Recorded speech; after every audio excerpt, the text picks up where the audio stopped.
তাহলে ওই বড় দুটো সাইড করে দেবো। চারটে বড় আছে এখানে। চারটে বড় আছে। সব চোখ সাজানো হয়েছে।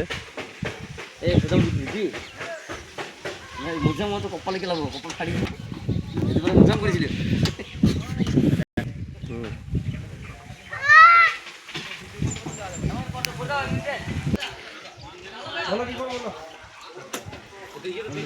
চোখ সব সাজানো। মাথা থেকে পরেই দেবো। হ্যাঁ 2 নম্বর করবো। বুঝেছি।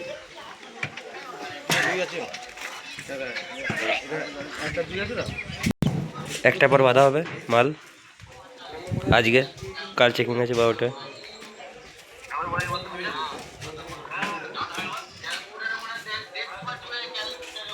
দিকে অঙ্কনটা আছে, অরূপদা আছে।